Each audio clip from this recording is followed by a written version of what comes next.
Hello, everyone. I'm Traci Arieli, end-of-life doula and founder of Comforting Closure. In today's episode, I'm honored to welcome guests from the Humane Prison Hospice Project, an organization committed to bringing compassionate care to those in the prison system who are nearing the end of their lives.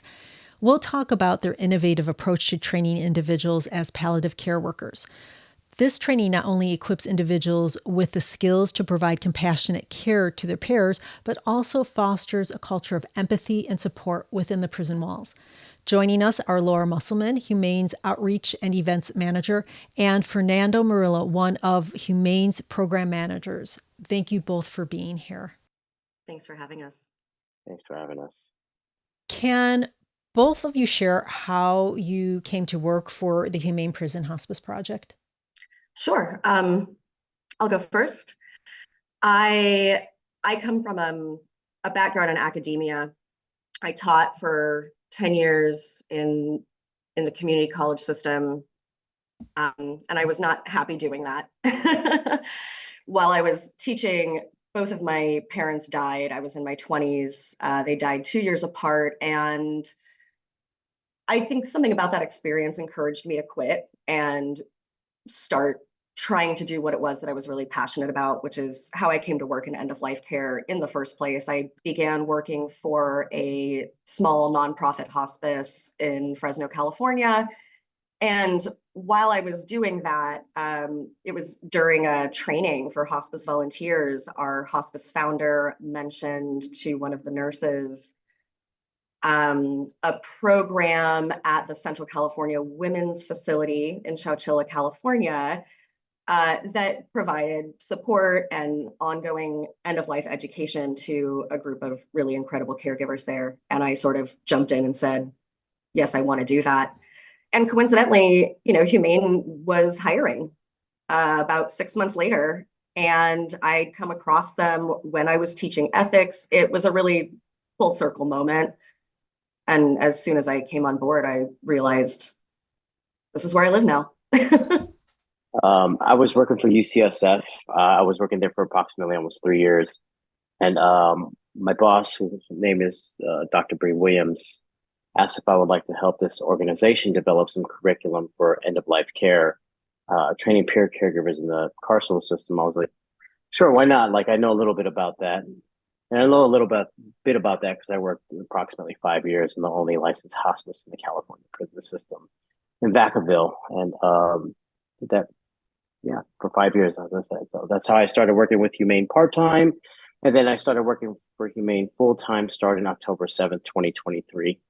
And that's when I left UCSF. So now I just want to go and talk about Humane and the history of it. Can you tell us what inspired the creation of the Humane Prison Hospice Project? Mm-hmm. One of our co-founders, Sandy Fish, who's a really fun person, she basically got curious. She had a friend who was an attorney, and one day during conversation asked him, how do people die in San Quentin? And he said, badly. And she wound up connecting with Lady Bird Morgan, who was another one of our original co-founders, also incredible. And together with Marvin Much, who had spent 41 years in the system for a crime that he didn't commit, they collaborated and came together and began the Humane Prison Hospice Project. How many programs do you have established? That's a tough question to answer. So there's only one licensed hospice program in the state of California, and that's at the California Medical Facility in Vacaville. Currently, we are in our third prison doing this training, but some places will have a hospice and some places will have a palliative care program. It's really based on the individual unique needs of each facility.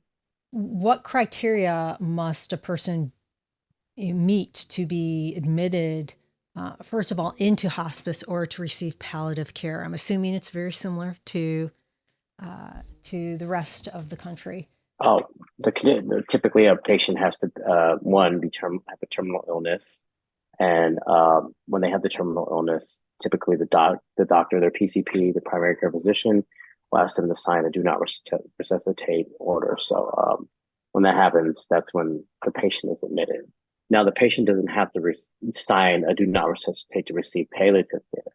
And when patients are in that stage, they typically have an opportunity for curative medicine, options. So yeah, a patient typically has end of life trajectory and has to sign a DNR before coming into the hospice. Mm. Yeah, it is really similar to community-based hospices that you would find not in a prison. There is a little bit of flexibility, though. Actually, at the hospice that I still work for per diem, we have like a 6-month prognosis, but the prognosis when you're experiencing incarceration can be up to 12 months, I think. Fernando, correct me if I'm wrong, but as long as there's an end of life trajectory, you can start receiving care. Yeah, typically Medicaid is the one that asks that a patient be on a 6-month trajectory, but in the carceral setting, a patient isn't under the Medicaid umbrella, so the doctors can make a 1-year end of life trajectory estimation. So, I hope that makes sense.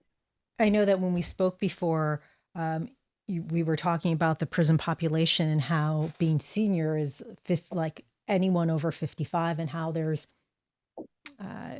that population is becoming a lot bigger within that system. Can you talk about that a little bit? Yeah, I mean, aging in general is a public health issue right now. I mean, we have, I think, the largest population of people becoming, quote unquote, elderly. But in prison, typically somebody is considered elderly around the age of, honestly, 50 or 55, and that's due to a number of reasons. There's a lack of access to adequate health care. A lot of people experiencing incarceration were not able to access adequate health care prior to being incarcerated. It's an extremely dehumanizing, re-traumatizing environment. And that causes accelerated aging. These programs, they're not very large within each of the systems that you help with or that you're involved with. How many individuals can the programs at each of these sites, an estimate, how many can they accommodate at once? So California Medical Facility has 17 beds that they have available for hospice patients in the hospice. There is additional beds available for palliative care in a space called CTC, which is California Treatment Centers. And there's a lot more beds available in the palliative care. There's also memory care. So approximately around like anywhere between 180 are able to be supported in the California Medical Facility. But that's just one location. As you know, there's 33 prisons, and there is someone that is tasked to make a lot more hospice services made available in the California prison system, because each prison really doesn't have the capacity to facilitate the aging population that is trending upwards right now. So, that statistic will change over time because of the needs that will be addressed here, and the people that are being tasked to make a lot more spaces within the California prison system operational for both hospices and palliative care. So, do you see that there might be a shift from, you have the palliative care, but actually a shift towards actually having hospice at each of the facilities, at each of the prisons eventually?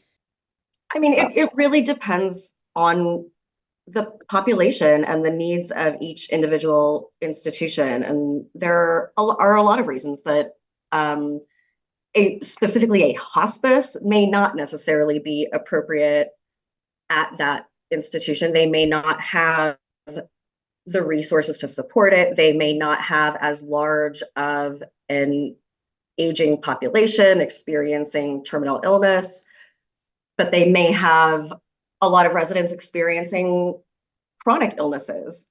And so a palliative care program would be more appropriate there. It's, it's hard to say, like, nothing is one size fits all in this. And so every institution is going to be able to support a different amount of people. Each population is going to have their own unique needs. Each, each location is going to have its own culture. And so really, in hospice and end of life care, we use the term a lot, like meeting people where they are. It's the same idea. We have to meet every different community where they are and assess their needs without trying to assume what they may be ahead of time. As an end-of-life doula, I make sure that when I'm working with someone, that the environment that the person will live in for their remaining days is comfortable to them, and that they might want music or they might want to be read to. Is there any room for personalization within the prison hospice setting or the palliative care setting? Yes. California Medical Facility Hospice does a great job of not only normalizing the environment so it's more reflective of what people would encounter in the community, but it is super personalized after everybody gets to know the individual patient. There's a multidisciplinary team that's up and operating the entire hospice, and they all work together with the centered focus of providing personalized, end of life care for every patient that comes inside of there. It's even so personalized to the point that if a patient qualifies for compassionate release, they have a detailed, I guess you can say, like discharge paper that informs the people that are going to be receiving the patient about all their needs, all their likes, what type of music they like listening to, what type of food they like listening to, at what time of the day they like watching certain television programs, even the type of personalities that they have. And they do this in hopes of informing the people that are going to be receiving the hospice patient on compassionate release, just how personalized, the interactions were between the peer care workers and the staff that are at hospice, so they can help the patient be as comfortable as possible when they reach their next destination. So it's a really wonderful process to be a part of and to observe. So, and I'll add that, CMF, the hospice program at CMF is kind of the standard that we're aiming to replicate. But as we go into places that have not had a hospice or a palliative care program up and running, implementing those really personal changes is a slow process. For example, at the Central California Women's Facility, we're not quite there yet. We have different ways of trying to acknowledge each person's unique identity and their personhood, their humanness. But the skilled nursing facility there, for example, is not set up yet to have their pictures on the wall or, a stereo brought in to play music. We're getting there bit by bit, but ultimately in this system, change is a very, very, very slow process, but it is the goal to have this care be as personal as possible in a way that really authentically honors each person's autonomy. That's one of the wonderful gifts about Humane, is that we're able to share this information of what's been successful in systems, throughout the state, and just so people can think about best practices that will be more reflective of the desired outcome for everybody involved. So I think that our team has been very good at sharing information that has been successful in other institutions, so people can reflect on a little more critically about what could be potentially present in their system. So how do you engage with the families of patients receiving palliative care? Do you have any support for them also? Just to clarify something, like Humane is not in the business of like working hands-on with patients. We are going into the prison system to train peer caregivers. So our interactions with patients and patients' families are almost non-existent. But what we do is Laura receives a lot of inquiries in respect to like outreach, with the community about families. But I could tell you, like in the hospice, I don't know if that's what you want to hear, but like Humane in itself in our organization, we're not in we are not working hands-on with end-of-life patients or cancer patients. But what we can do is talk to you about what's been successful in the systems that we're working in.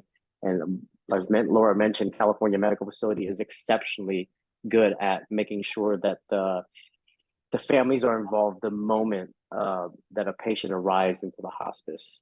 And there's people that are working in the hospice that are part of the multidisciplinary team or interdisciplinary team in respect to like social workers and the director of pastoral care services, Chaplain Keith Knopp, that immediately reach out to every family member of each patient that comes in.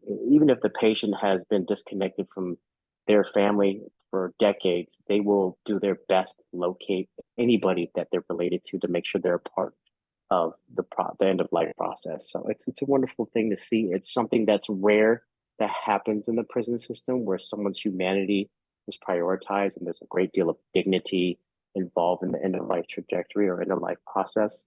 And as I mentioned before, we're taking a lot of this information and documenting a lot of this culture that is happening there in hopes of sharing it with other systems, not within the state of California, but outside of the state of California, about what's been successful there.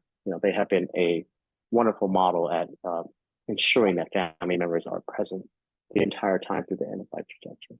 And in the last hours of death, in the active dying dying process, families have 24-hour access to each patient in the hospice in California Medical Facility. Laura, if you want to add on a little bit to that, please, by all means. Yeah, I will say I did get a really rare opportunity to interact with one of the patients who was being cared for at the Central California Women's Facility and her family. She was granted compassionate release. I was able to be present when she came into the hospice home. I was able to assist with setting up her room and including a lot of her personal belongings that her peer caregivers had told me specifically were important to her. And then ultimately the peer caregivers, planned a memorial service for her in the chapel, and we invited her daughter and she was able to come. And just to be able to have everybody sit in a room together and share stories about this woman was, I think, really healing for everybody. And it was a really good opportunity for all of the women who cared for her for the months that she was needing that care, to hear that they had such an impact. Her daughter looked them all in the eye and said how much it meant to her that she knew, even though she couldn't be with her mother during that time, she was receiving such incredible care. And I think that, caregiving's a pretty thankless job. I think any of us who work in any kind of end of life care understand that it's not easy work, and it's always a good opportunity when somebody can be genuinely thanked for their work. And they don't get to hear that often. They don't get to hear it often enough. So to have it come from a family member, I think, was just a really special and not super common moment. Being a palliative care worker, as you've said, and working in this industry, it's a large commitment. What is the process that someone has to go through to become part of this program? I mean, that's a process that varies, again, prison by prison. Ultimately, we can make suggestions about what has worked best, what is preferable. Ultimately, those decisions are in the hands of that particular institution. For example, at CMF, the guys who work there get to kind of have a say in who joins that group, because they're the eyes and ears of the institution. I mean, they know who is going to have these qualities, these skill sets that would be a great addition to the group, and their voice really matters. You know, at CCWF, for example, I really pushed for that in the process, and we did ultimately find kind of a middle ground that we could all agree on. But, you know, the longstanding members of the caregiving group were not able to, for example, be on the interview panel, or really, you know, look at the list of people we were considering and say yes or no. It's so different, and it's always best when those voices can be heard and uplifted and an integral part of the process. One of the things that we know is that when peer caregivers are part of the interdisciplinary team, the success of the program raises exponentially.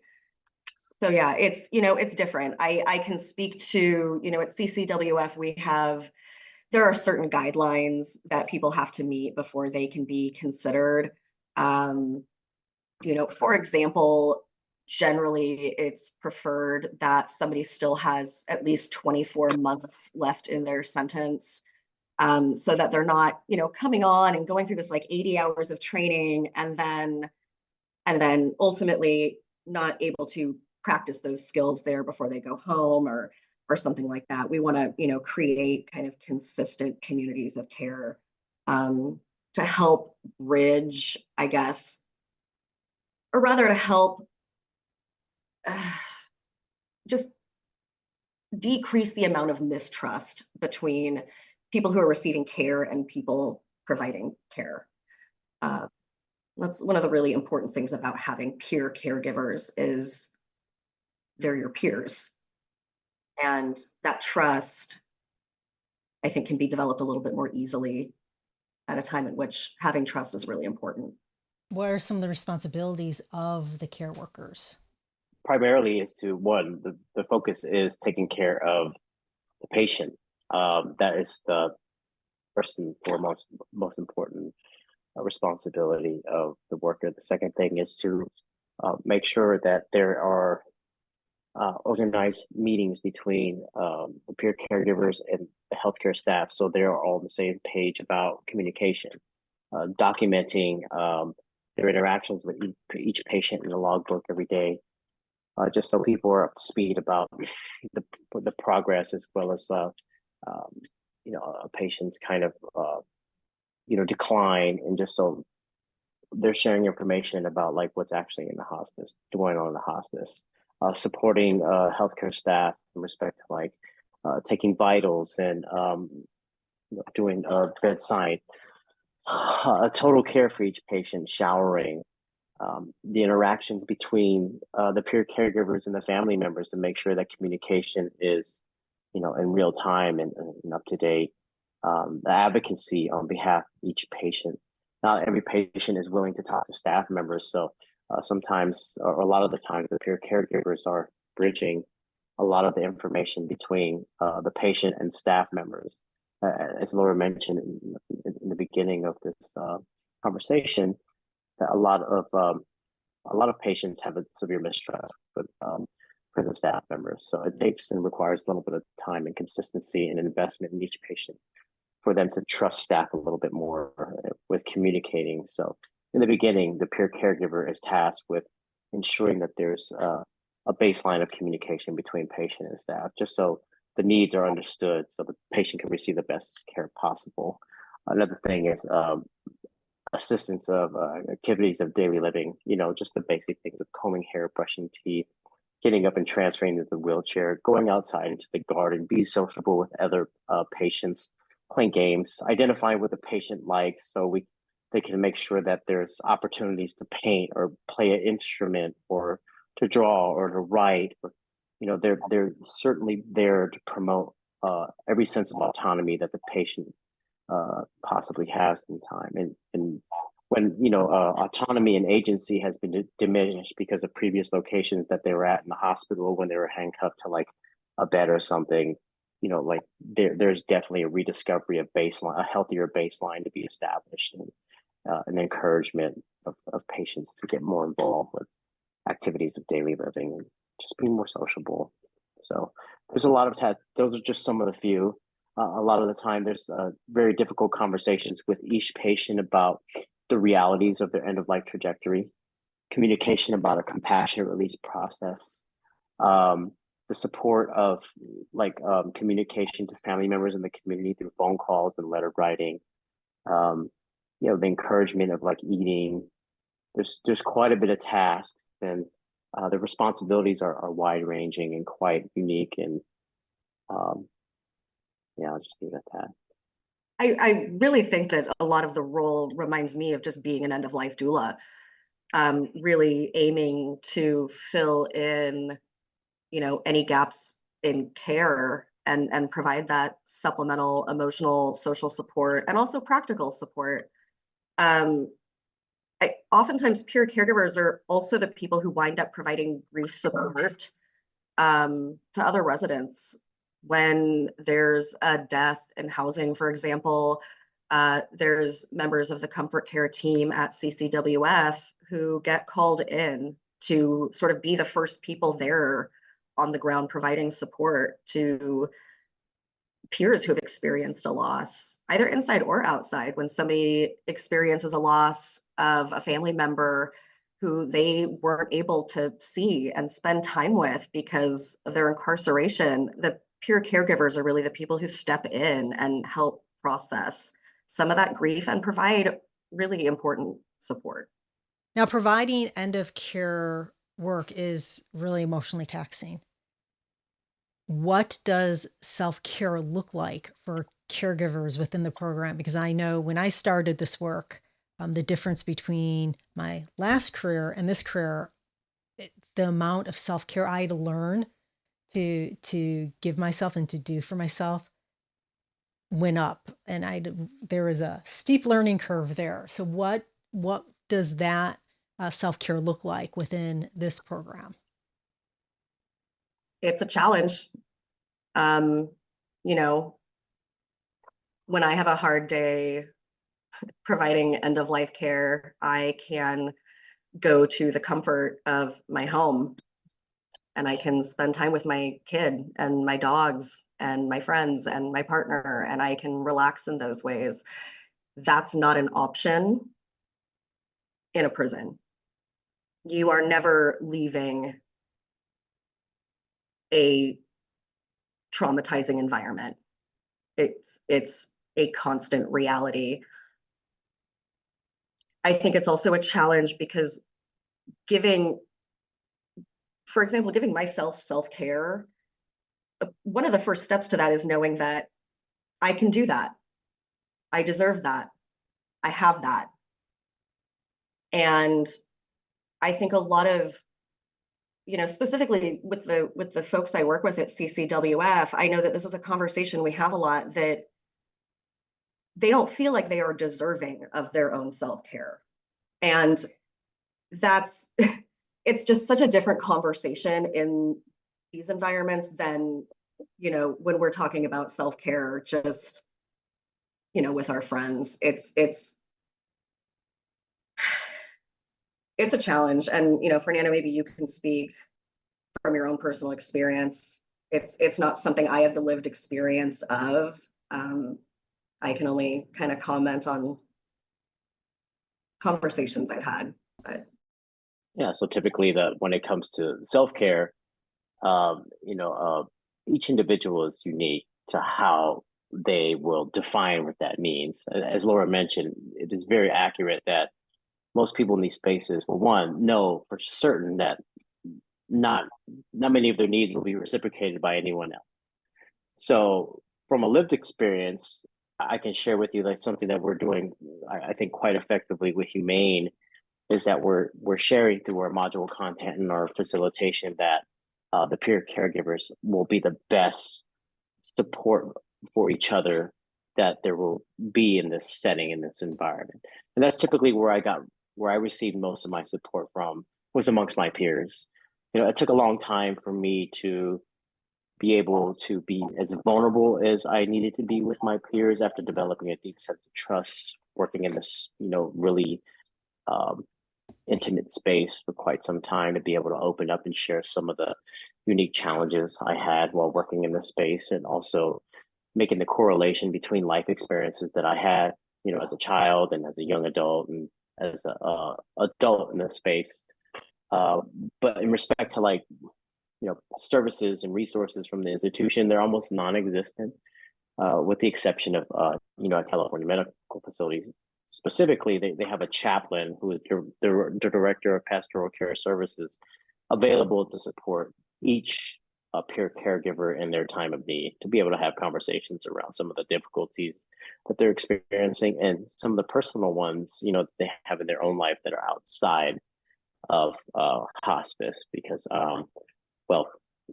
people that spend a lot of time in these spaces won't always have enough time to go to their housing units or have some recreation in the yard where they can be sociable with other folks. So there is a need to have that space available with the chaplain to be able to talk. So everything I just mentioned is just something that I experienced with my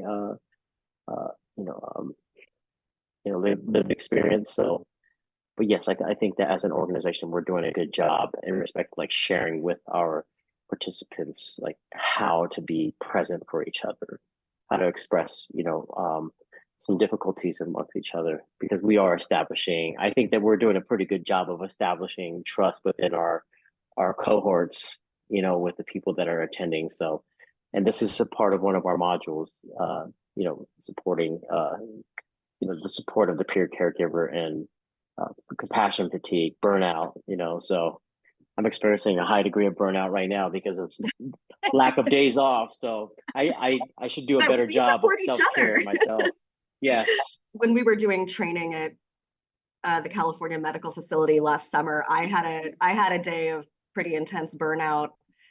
Fernando, I don't know if you remember, I showed up to the coffee shop before we went in, and I just told you and Susan, I can't do it today. And you both kind of jumped in and said, we got this. You can kind of take a seat. And it was such a perfect example to be able to share with our cohort that day, that this is what we're talking about when the importance of being able to lean on your team and know that you're going to be supported and they're going to have your back. But it also requires those transactions of exchanges of vulnerability, right? To be able to show up and say, hey, authentically, I can't do this today, so that somebody can then say, that's fine. They wind up, in these settings, it's so important that these cohorts develop that same kind of trust and ability to feel like they can be honest and receive honesty in return. That's I think a lot of what breeds a community of care that can really lean on each other. Yeah, and additionally, really quick, Traci, I don't mean to beat a dead horse here, but a lot of our participants and a lot of people that are working in these spaces, as you mentioned in your question, feel like they're unworthy of receiving a lot of this self-care, because not only the system, but society has been telling them for quite some time that they're some degree below human and don't require any sort of humanity in respect to having their well-being prioritized. And everything from the way that they're housed, from the way that they're fed, the way that they're dressed, and how people communicate with them, and how society defines them, and how people write stories about them, and they don't have the platform to be able to tell their own stories. They feel like everything that they encounter is telling them, well, you're unworthy of anything related to empathy and compassion and a sense of collectivity and well-being. So this is something that I think that we're doing a pretty effective job of helping people to understand that they have permission to embrace self-care. They have permission to receive support from their peers, in these most difficult times, because a lot of, people in this environment feel like this is not for them. Self-care is not for them. Support is not for them. So, and it's important, especially because, especially at end of life. I mean, if you're suffering from a terminal illness and you've never been cared for in a way that actually meets your needs, there's going to be some trauma there. To be able to be cared for by your peers who you trust, who know what it's like to have to live in this place, who understand the anxieties of maybe having to die in custody, that's a really special and unique relationship. That, I think when I'm working, for example, with people on service of a hospice out in the community, there's almost this kind of assumption that, like, of course I deserve to have good care. Like, I get to have that, I can access it, and here I am having it and accessing it. And it's I think one of the biggest differences between hospice and palliative care in a community-based hospice and hospice and palliative care in a correctional facility. Yeah, it's interesting. I know that before we spoke, and out, in palliative care and hospice and what we do out in, outside the prison walls, we're really fortunate to know that, hey, self-care, that's a given. We should be that's part of our job. We should be doing that. And Fernando, last time we talked, he said, yeah, we got into this conversation about the tech industry because that's where it came from, and about that, the slight dehumanization that goes on in there, where self-care is not even a thing. I can't even imagine, these are tech workers who are supposed to be, some of them are the elite. I can't even imagine what it's like inside the prison system, where it's, there's just no room for it at all. That's just the way it is. And just additional context really quick, just so it's like I provide a deep sense of clarity. Some patients that I've had came in as teenagers, and they're well into their 70s. They haven't experienced anything associated to like the comforts of life, of being told that they're welcome anywhere, that they were welcome anywhere. Their entire lives, they've been referred to as a number.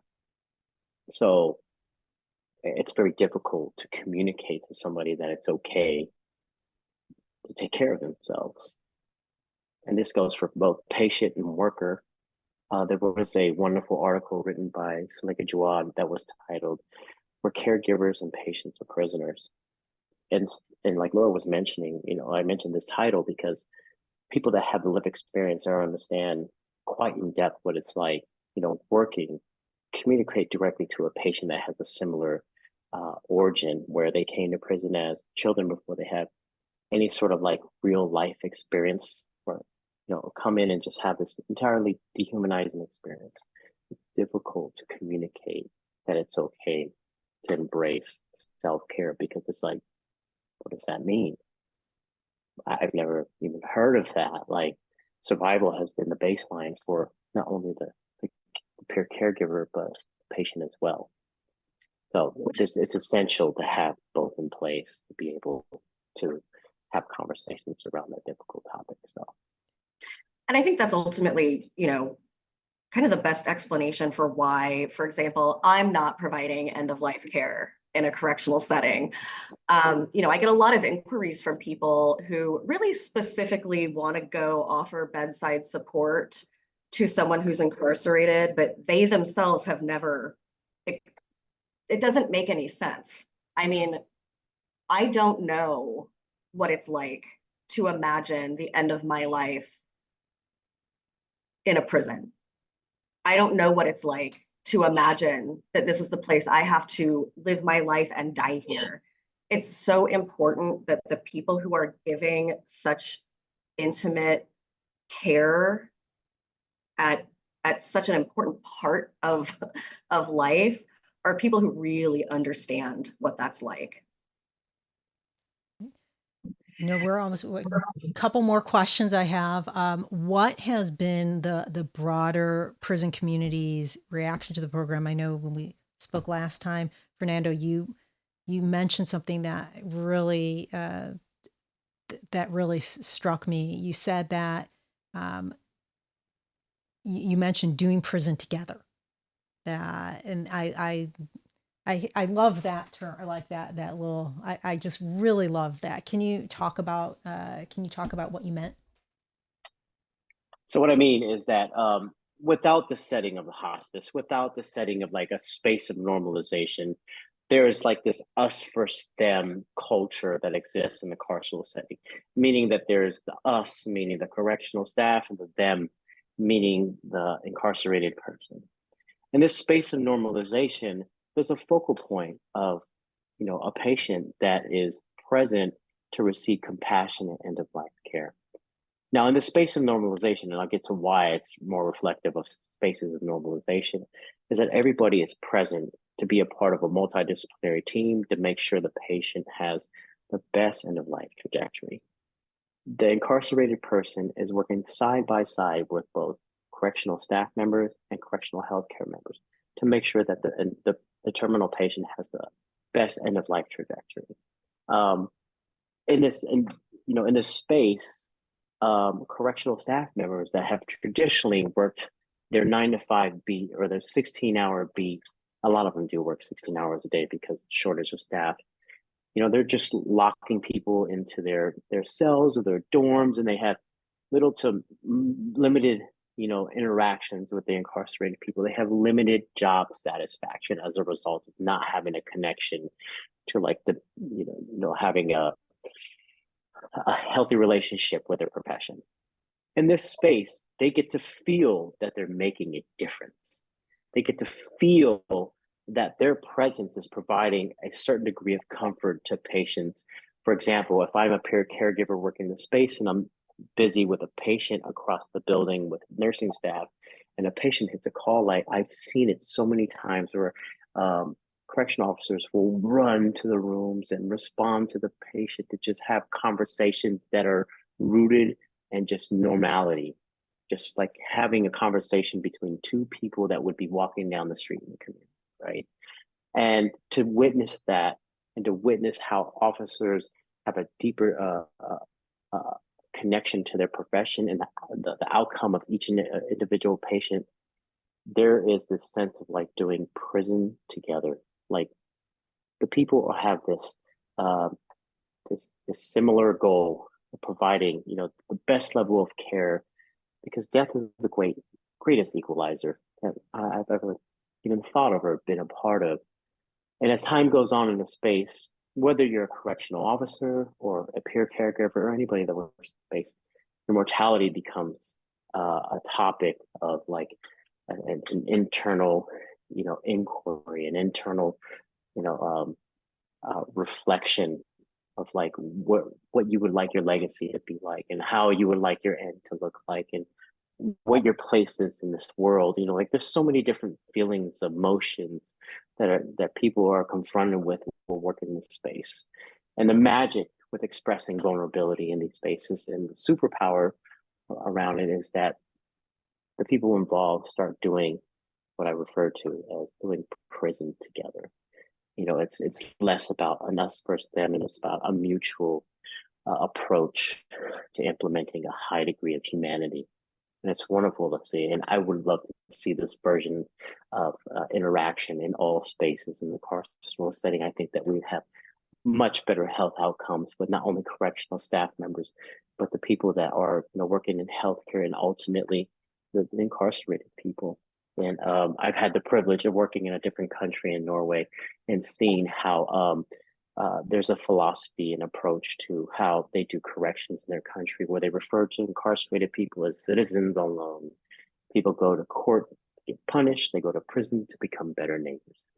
And I feel like the mission isn't to return, patients back to the community as better neighbors, but it's some version of that philosophy where we're hoping to create a compassionate end of life trajectory to where people are ultimately becoming better neighbors that are working in this space. And additionally, the recidivism rate in our state of California is somewhere hovering around 65 to 70%. For every compassionate peer caregiver that has worked in the space, what they refer to locally as PCS workers, they have a recidivism rate of less than 1%. I think it's somewhere around like 0.2%. It better get bumped up from like 0.1 to 0.2. So like I just wanted to share that because that statistic is a demonstration, on a quantitative level about how powerful and how human-centered these efforts are and how it translates to how people interact with the broader community outside of the prison wall. Thank you for sharing that. Last question. You spoke about a couple times about compassionate release. And I know that it poses significant challenges for patients seeking it. Could you discuss some of those obstacles and how can people help? So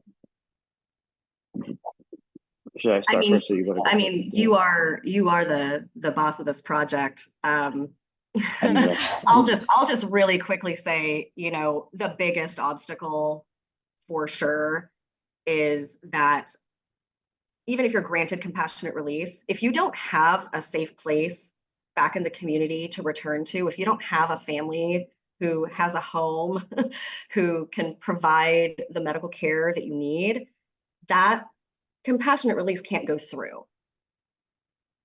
So one of the biggest obstacles by far is access to housing, having a place in the community where you can go and receive the care that you need. And Fernando, I'll let you add on because that's yours. That was an excellent point, Laura. Is that Laura is correct. The biggest challenge that every patient has that qualifies for compassionate release is housing.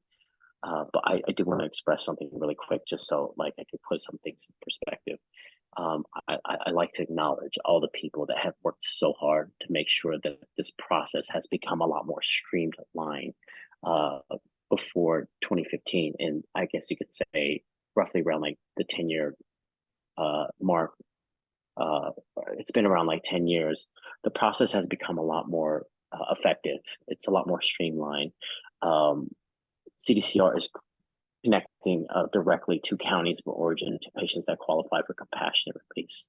And they have hired some wonderful social workers as well as counselors to make sure that this process is streamlined as best as possible.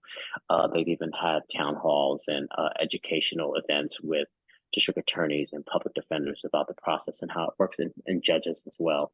So they're a lot more informed about how the process works, and this benefits the patient and in their efforts to get home or get to a space in the community when they qualify for compassionate release. As Laura mentioned, one of the biggest challenges is housing, and we are working on it as an organization to develop partnerships with people in the community that operate transitional homes, as well as hospice houses and skilled nursing facilities. Unfortunately, skilled nursing facilities have not been providing any sort of great responses in respect to like our inquiries, but to to make sure that I am focusing on some of the good right now. It's been profound to see like some hospice houses as well as transitional homes are willing to develop partnerships. Now, the transitional home aspect is super unique because people are willing to receive training from Humane, put one bed aside in their transitional home, partner with local hospice houses to provide end-of-life care to patients. And we're working on a grant to make what I just mentioned to you a possible reality and operational in at least one transitional home in Southern California here in the next couple of years or so.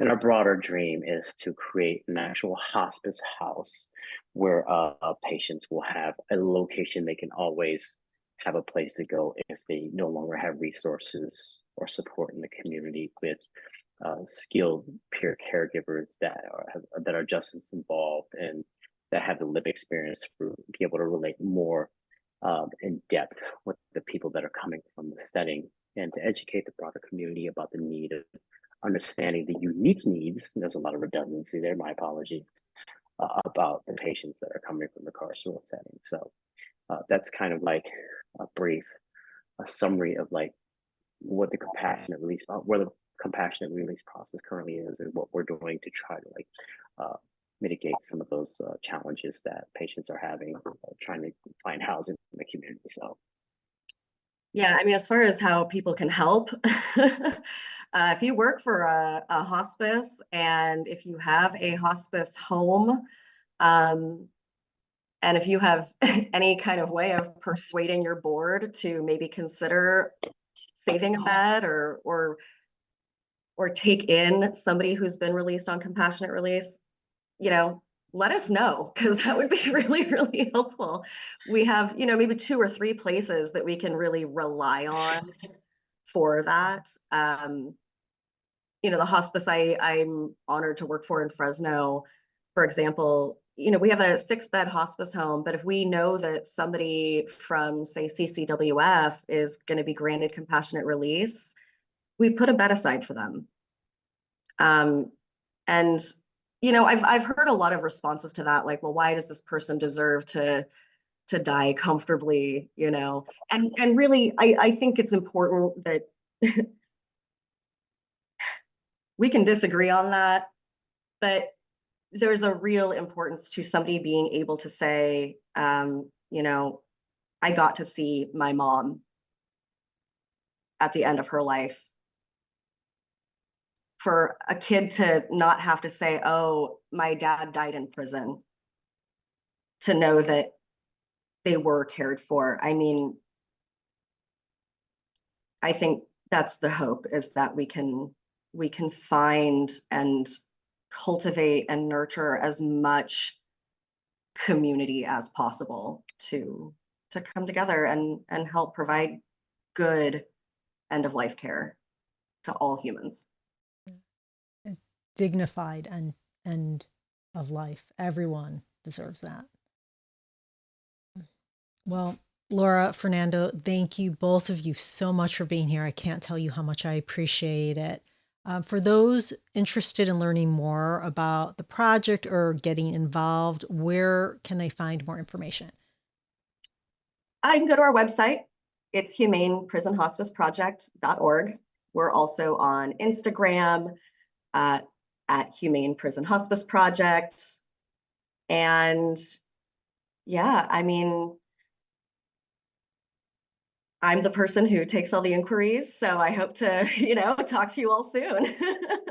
Yeah, if you go to our website, you can fill out a contact form, and that'll come straight to my email. So thank you both of you for being here, folks. Today we've talked about what it means to extend care and dignity to those at the end of their lives. Our conversation highlights the profound impact of kindness in environments where it's most needed, yet often scarce. The Humane Prison Hospice Project is funded by donations. If you wish to support their incredible work, I encourage you to visit their site to learn more about how you can help. Your support can make a real difference in extending care and dignity to those in their final days. Thank you for joining us. If you have any questions, please comment below or reach out to me directly. And if you found this conversation to be helpful, please like, share, comment, and subscribe. This is Traci Arieli from Comforting Closure, wishing you peace and comfort in your journey. Until next time, take care.